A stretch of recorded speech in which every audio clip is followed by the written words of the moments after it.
everyone! Welcome back. I'm Jamie, and with me as always is Alex. Hey, really excited about today's topic because honestly, it's something I've been thinking about a lot lately. Same. Today we're talking about urban gardening and sustainable daily habits. Basically, how to live a greener life even when you're stuck in a concrete jungle. And we'll be using clear, natural English throughout. So it's great listening practice whether you're learning or just here for the tips. Let's get into it. Okay, Alex, let's just address the number one excuse right away. I don't have space to grow anything. Oh, I've said that myself. I live in a pretty small apartment and my balcony is tiny. Right, but here's the thing. Tiny doesn't mean impossible. The first step is just paying attention to your sunlight. Like walk out to your balcony at different times of day. Morning, afternoon, evening. Where does the sun actually hit? That's something I never thought about. I just assumed my balcony was too shady. A lot of people do. But most vegetables only need about 4 to 6 hours of direct sun per day. So even a partially sunny balcony can work. Once you know your light situation, you can choose the right plants. Okay, so sunlight first. What's next? Think vertical. Instead of spreading plants out across the floor, which takes up your whole balcony, you grow upward. Wall-mounted shelves, hanging planters, stacked pots. You can literally double your growing area without using any extra floor space. That actually sounds kind of cool, like a living wall. Exactly. And for what to grow? Stick with compact varieties. Dwarf tomatoes are great for pots. Leafy greens like lettuce and spinach grow fast and don't need deep soil. And herbs, but we'll get to those later. All right, so let's say I've set up my vertical planters. What's the biggest mistake beginners make next? Watering. Either too much or too little. And on a high-rise balcony, the wind dries out your soil way faster than at ground level. So you really need a system. A system? Like an irrigation system? Yeah, but nothing fancy. A DIY drip system is just a thin tube that slowly releases water right at the roots. You can connect it to a timer so your plants get watered automatically, even when you're not home. Oh, that's really practical. What about self-watering pots? I've seen those at the store. Those are awesome for beginners. There's a small reservoir at the bottom that holds extra water, and the plant draws moisture up as it needs it. So you're not guessing every day. Smart. What about soil? Can I just use regular dirt from outside? Please don't. Regular garden soil is too heavy for balconies. It can stress the building structure, and it drains really poorly. You want a lightweight potting mix. Something nutrient-rich but airy so water flows through easily. And I've heard mulch helps too? Yes, put a layer of organic mulch on top of your soil. Dried leaves, straw, wood chips. It slows down evaporation so the soil stays moist longer. Really helpful during hot summers. Okay, composting. I feel like everyone talks about it, but it sounds kind of complicated or smelly. That's the biggest myth. Modern composting methods for apartments are actually odorless. Let me explain 2 options. Please do, because I really don't want my kitchen to smell like garbage. So the first option is a bokashi bin. It's a Japanese method. You put your kitchen scraps in an airtight container, add a special powder with microorganisms, and it ferments everything, fast and odorless. The cool thing is, it works with almost all food waste, including meat and dairy. Wait, really? Because I thought you couldn't compost meat. That's true for traditional outdoor composting. But bokashi handles it. The second option is a worm farm.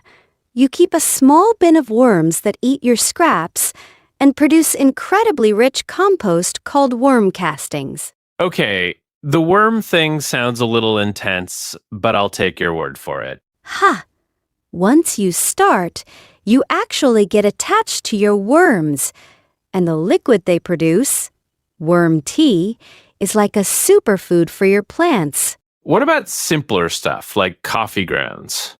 Great for acid-loving plants like tomatoes, and vegetable keels soaked in water for a few days make a gentle liquid fertilizer. Totally free. So, composting basically closes the loop. Your kitchen waste feeds your garden. Exactly. That's the whole idea of a sustainable cycle. Nothing is wasted. All right, let's zoom out a little. Urban gardening is great, but it's just one part of living more sustainably, right? Totally. And I think the easiest place to start is the kitchen. Specifically, reducing single-use plastics. Single-use meaning you use it once and throw it away. Right. Plastic bags, plastic wrap, disposable cutlery. These things take hundreds of years to break down, and a huge amount of them end up in the ocean. So, what are the easy swaps? Beeswax wraps instead of plastic wrap. A reusable bottle instead of plastic bottles. Bamboo scrubbing brushes instead of plastic ones. Bamboo is great because it grows incredibly fast. Some types grow almost a meter per day, so it's one of the most renewable materials out there. I love that. What about clothing? I feel like fast fashion is something a lot of people don't think about environmentally. It's actually one of the most damaging industries on the planet. Fast fashion means cheap clothes, made fast, worn a few times, thrown away. The production process wastes enormous amounts of water and uses toxic chemicals. So the alternative is buying secondhand? Secondhand, vintage, or just buying less and choosing higher quality. In 2026, secondhand shopping is super mainstream. There are so many apps and platforms for it now. Better for your wallet, better for the environment. And energy at home. Is that part of this too? Absolutely. Simple things like turning off lights, unplugging devices, washing clothes in cold water. And now, a lot of smart home systems use AI to optimize your energy automatically, learning your habits and adjusting heating and cooling to reduce waste. The big idea here is being intentional, right? Making conscious choices. Exactly. You don't have to be perfect. You just have to be aware.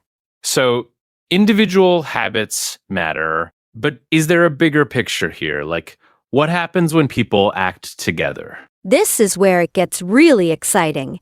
Community gardens and rooftop gardens are growing fast in cities all over the world. Unused rooftops get converted into shared growing spaces. They produce food, reduce the heat in cities, support local wildlife, and give residents a place to connect with nature.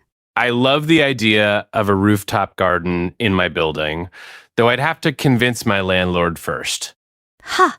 That's actually a form of advocacy, speaking up for something you believe in.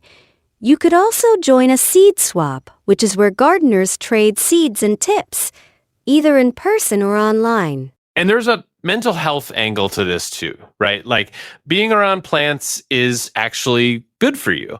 Research backs this up completely.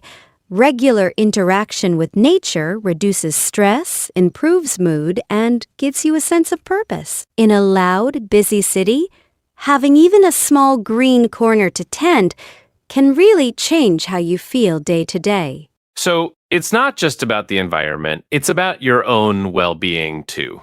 Exactly. And when you have the vocabulary to talk about these things, you can bring other people into the conversation and actually influence change around you. Language gives you the power to advocate. It really does. Okay, before we wrap up, what's the listener challenge this week? Pick just 2 things from today's episode. Maybe swap one single-use item in your kitchen. Maybe start saving your coffee grounds for your plants. Maybe look up a seed swap community near you. Just 2 things. Small steps done consistently. That's really the whole message today. And for your English practice, try writing 5 sentences using words from today and say them out loud. That's how vocabulary actually sticks. Thanks so much for listening, everyone. Share this with a friend, whether they're learning English, into sustainability, or both. We'll see you next time. Keep growing.